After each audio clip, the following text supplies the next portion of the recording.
వ్యాసుని చూసిన సత్యవతి చాలా సంతోషంగా, వ్యాసుడా, నువ్వు నీ తమ్ముడి భార్యలైన వాళ్ళతోటి సంగమించి వాళ్ళతోటి నువ్వు ఈ రాజ్యానికి రాజును కను అని అంటుంది.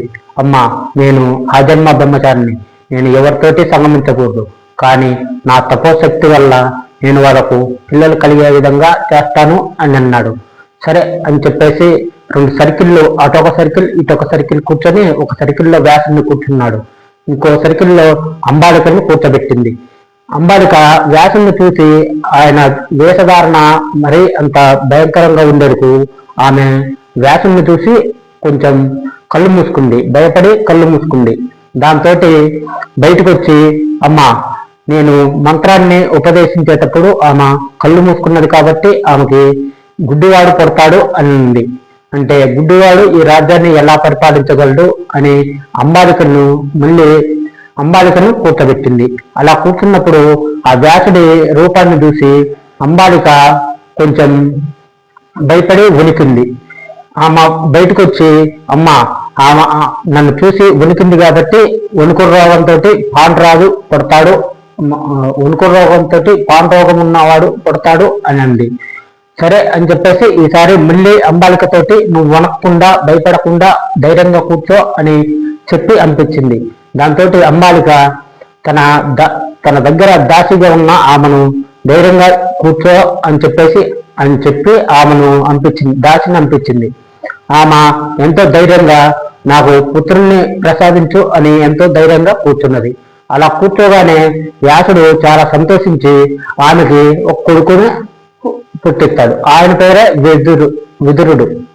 అలాగా ఇక 3 మంత్రాలు అయిపోయినాక బయటకు వచ్చినాక ఇక దుర్యోధనుడు, ధృతరాష్ట్రుడు అంబికకు పడతాడు, ఇంకా పాండ్రాజు అంబాలికకు పడతాడు, ఇక విదురుడు ఆ ఇంటి దాసికి పడతాడు. ఇక ధృతరాష్ట్రుడు గుడ్డివాడైనా కానీ ఆ రాజ్యాన్ని పరిపాలించేదంతా పాండ్రాజే. ఇక ఇదంతా అయిపోయిన తర్వాత ఇక గాంధార రాజ్యానికి రాజు అయినటువంటి వాళ్ళు ప్రజలను ఎంతో హింసిస్తూ ఉన్నారు. ఇది తెలుసుకున్న భీష్ముడు వాళ్ళపైకి యుద్ధానికి వెళ్ళి వాళ్ళందరినీ బంధించి తీసుకొని వస్తాడు. 101 మందిని బంధించి తీసుకొని వచ్చి ఒక చీకటి గదిలో పడేస్తాడు. అలా పడేసిన వెంటనే వాళ్ళకి రోజుకు ఒక 101 మెతుకు మాత్రమే ఇస్తున్నారు. అలా ఇస్తున్నప్పుడు ఇక ఈ 101 మెతుకుతోటి మనం అందరం బతకడం సాధ్యం కాదు. కానీ ఈ 101 మెతుకు ఒకడికి పెడితే మాత్రం ఒకడు బతుకుతాడు, వాళ్ళు ఆ రాజ్యం పైన పగ తీర్చుకోవాలి అని అంటాడు. సరే అని చెప్పేసి అందరూ కలిసి లాస్ట్ వ్యక్తి అయినా అతనికి పెడతారు. అతడి పేరే శకుని. ఆ శకుని ఒక్కొక్కరుగా ఆయన ముందే ఒక్కొక్కరుగా చనిపోతూ ఉంటారు. ఇక లాస్ట్ కి శకుని ఒక్కడే మిగులుతాడు. శకుని చెల్లెలైన గాంధారి ఇక భీష్ముడు ధృతరాష్ట్రుడి గురించి చెప్తాడు. ఇట్లా విలువద్దల్లో వీరు కాడు అది ఇదని చెప్పి ఆమెను ఎలాగైనా కానీ పెళ్లికి ఒప్పియాలి అని అనుకుంటాడు.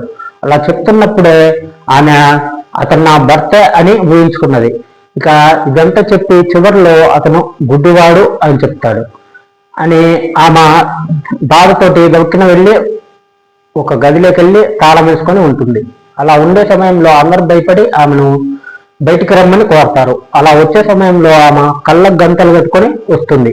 అలా కళ్ళకు ఎందుకు గంతలు కట్టుకున్నావు అని అంటే, ఇక మీరు చెప్పేటప్పుడే నేను అతను నా భర్త అని నేను ఊహించుకున్నాను, నా భర్తకు చూపు లేదు కాబట్టి నాకు కూడా ఈ చూపు అవసరం లేదు అని ఆమె చెప్పి ఆ కళ్ళకు గంతలు కట్టుకున్నది.